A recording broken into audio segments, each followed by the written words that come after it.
Hey world, being want to come back to another video. Family, I just want to piggyback on my back in the day video showing when I was hooping in college. The old man has some skills, of course. Um, I wanted to delve into this debate because me growing up in the '70s, '80s, adult in the '90s, you dig 2000s, watching ball. I don't watch basketball or sports for that matter as much as I used to. Other interests, pay yourself first. Um, but I do want to delve into this because I know I have a lot of Willie boys that watch my channel, and I'm interested to see what you guys' opinions are. And I just kind of want to give you my, you know, outlook on things, as well as my family in the garden. You know what I'm saying? I just want to see what you guys think about this situation. Um, who's the greatest basketball player of all times? I didn't even really think that needed to even have this debate because I come from, you know, the school of winning, right? Like winning, pretty much, pretty much lets you know who's the best. I never remember, you know, athletes that lost a lot was considered the greatest, or scored the most points is the greatest. I've never done that, so I want to just give you you know, my synopsis on it and tell you who I feel the greatest basketball player is. Now, mind you, when you say the greatest basketball player of all times, we got to look at them in high school, college, the pros. You did. It didn't say the greatest college basketball player, greatest high school basketball player, or greatest NBA basketball player. Who's the greatest basketball player of all times? Right off the cuff, it's Kareem Abdul-Jabbar. Because you look at, and I granted, he was, you know, athletically gifted, physically gifted. I mean, you're talking about a guy who's, like, say, we got to like 7'2", I think, but had the most unstoppable shot in the history of basketball. No one to this day has perfected that sky hook. Go back and look at video, family. Now, you may say, well, no one has perfected Michael Jordan's turnaround jumper. Yes, they did. His name was Kobe Bryant. And so when you look at all the moves Michael Jordan did, go back and look at the film of Kobe Bryant. You see a lot of similarities, okay? Because of the athletically gifted nature of both those players. But when you look at Kareem Abdul-Jabbar as the greatest basketball player of all times, and we're going to get into the NBA, but I just want to, do some revisionist history, go back to history, go back in time. Because we forget that skyhook was the most unstoppable shot in basketball. Kareem Abdul-Jabbar won 4 state championships. When he was at UCLA, won 3 national championships and was player of the year 3 years in a row. He had to go to the pros after that, but if he'd have stayed the 4th year, he'd have won the 4th championship at UCLA. You look at him in Milwaukee Bucks, where he won a championship with the Milwaukee Bucks.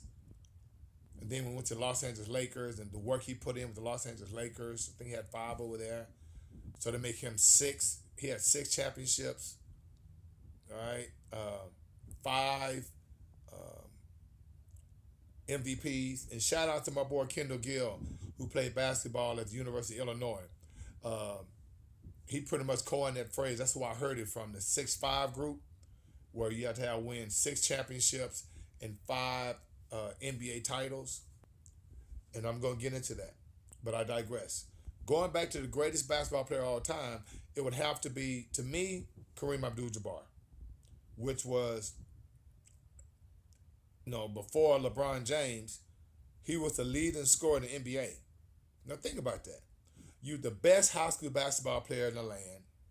You're the best college basketball player in the land. And you were the best center and leading scorer in the NBA for many years. And I remember back in 1987, 1988, when the Los Angeles Lakers won those back-to-back championships. And of course, Kareem Abdul-Jabbar, he was on those teams. But he was like 39, 40. They call him the captain. Still shooting that sky hook. To me, that's the greatest basketball player of all times. Now, the greatest NBA basketball player of all times is hands down Michael Jordan. 6'5", 6 championship rings, 5 MVPs, right? And I know you youngsters, love LeBron James. And LeBron James is a great, gifted basketball player, okay?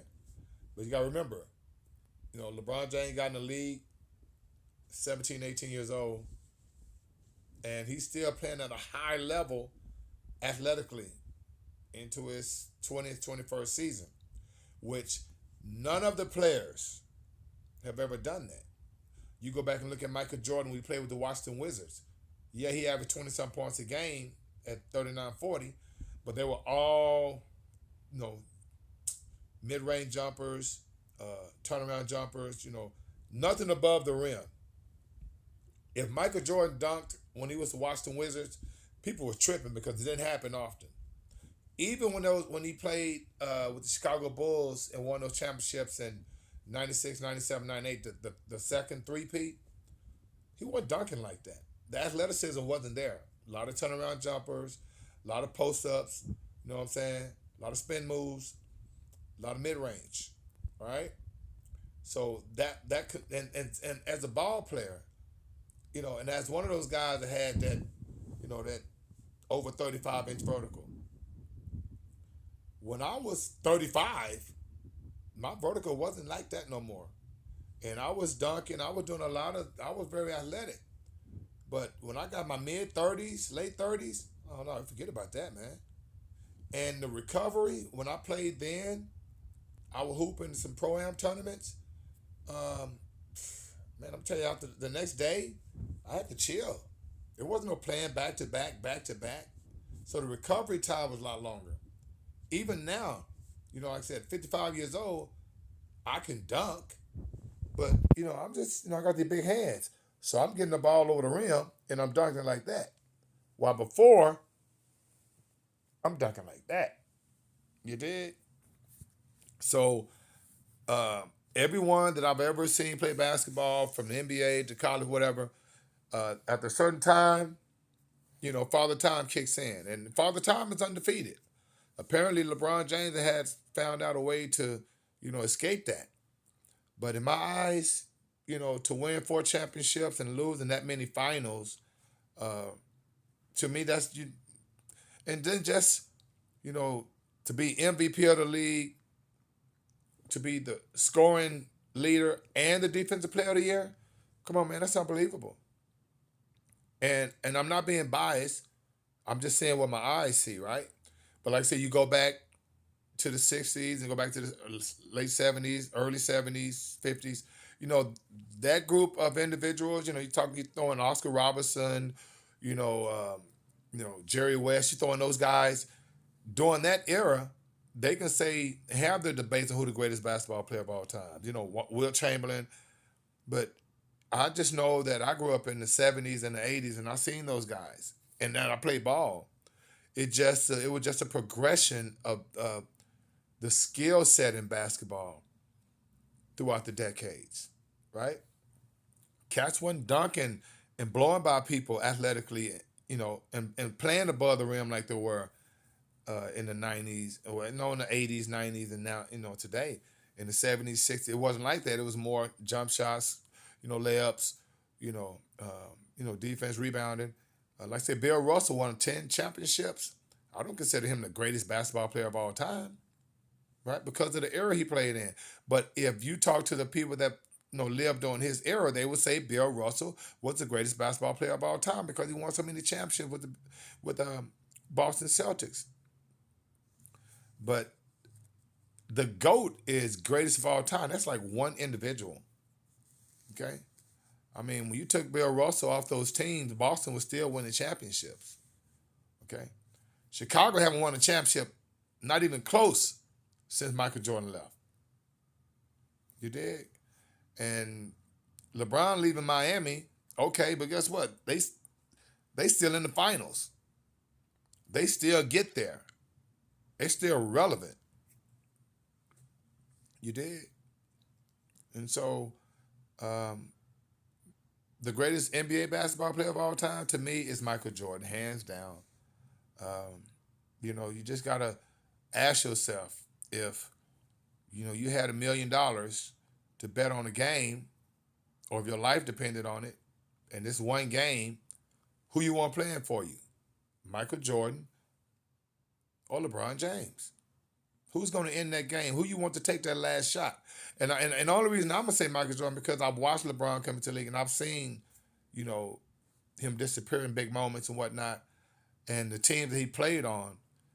I mean, I think I seen some stat where his teammates have been in like over. He had like over 100 and something teammates that were all stars that played the NBA All Star team or made the NBA All Star team. I think Michael Jordan played with like 10 guys that made the NBA All Star team. So just the players that LeBron James played with alone were much more gifted and talented than the players that Michael Jordan played on. But see, that's that dog. When it comes down to it, winning games, and I was a scorer. Come on, man, you got to have that guy with the ball in his hand that you know is going to make that bucket or make that shot. Not everybody have that in them. And a lot of you guys that never played basketball at a high level, you don't understand that there's a mindset you have to have. You have to see the shot going in before you even shoot it. Okay, like the ghosts of finance, like Warren Buffett and all those cats. Uh, they seen the return before it came. That's why they billionaires because it's an instinct. It's a manifestation. It's something that you see before it happens. That's why this whole notion of I want to be rich. No, you got to already feel you're rich before that. You got to feel it. The feeling is the secret. So if I just want to come back with a little, sports, you know, information, the sports food for thought. You know what I mean? I don't talk about sports much, but I did drop a video about LeBron and these implications, PEDs that he's having. Um, and so when you talk about the greatest of all time, Michael Jordan was a gambler, but that has never come up, right? And so, you know, look at things in totality. And I know some old school cats that's older than me gonna probably say Oscar Robertson, all those cats back in the day, but it's just the talent level, the athleticism, the physicality, it's just a lot different. And I think the 90s, the 80s and the 90s, especially the 90s, pretty much was the crescent of NBA basketball. I really don't really like watching it now because, it's not really entertaining, you know. But I never said that back in the 90s or the 80s for that matter. Shout out to Dr. J. You know what I'm saying, for sure.